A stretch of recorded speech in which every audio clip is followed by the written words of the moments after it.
Today, I'm going to show you how to install a Norton surface mount door closer.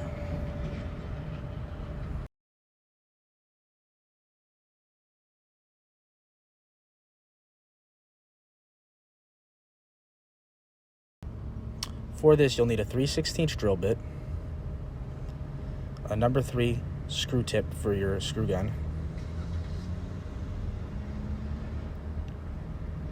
either a 7/16 open end wrench or a 7/16 socket that I like to use. The Allen key usually comes stock in the closer box, a tape measure, a drill, an impact screw gun, and your safety glasses. You always want to make sure you have your safety glasses on properly when drilling aluminum. In this application, I'm going to be removing and replacing the old existing door closer that's both malfunctioning and the wrong finish. You can see the door is bronze and the closer is a clear coat.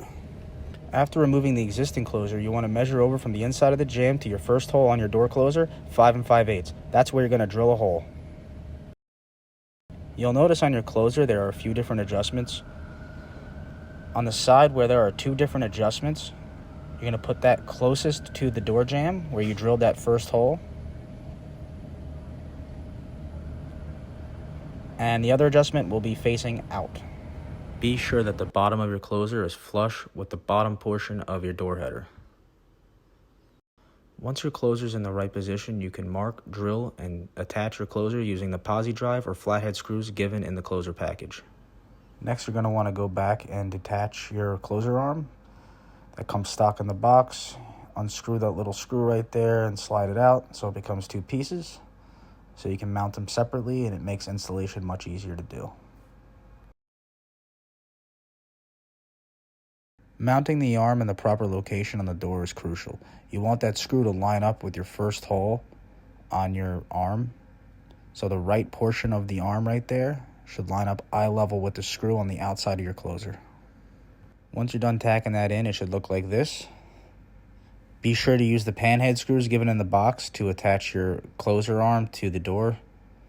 You see how those 2 screws line up with the top and the bottom? Once you have that, you're good to go. Next, you're going to want to attach the arm portion to the closer. Depending on how far you want the door open is really going to depend on where you put that arm. With this application, I'm having the door swing open 105 degrees, so that arm is going to be 90 with the closer, as you can see. Now you're going to use the 7/16 socket driver to install that screw that goes on the arm to the closer.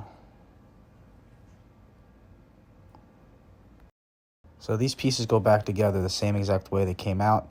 That one slides right into the receptor portion of the closer.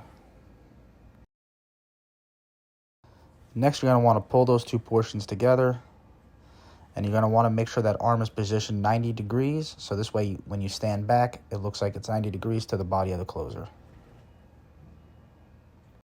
Now you can put that set screw back in loosely, so this way you can move it 90 degrees in proper position, and then you can tighten it down with your impact screw gun. Now that your closer is properly installed, next you're going to want to do the speed adjustments.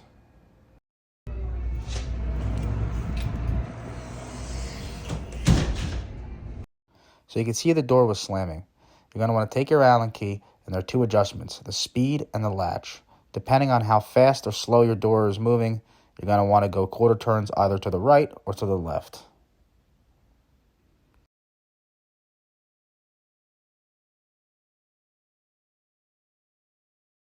You'll see an L and an S marking on your door closer. The L is for latch, S is for speed. The L controls the last 8 to 12 inches of speed of the door, and the S controls the rest.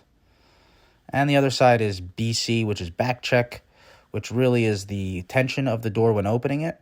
So if you have a high windy area, it might be a good idea to tighten the back check. Now you have properly installed a Norton surface mount application door closer. Thanks, and I hope this video was helpful.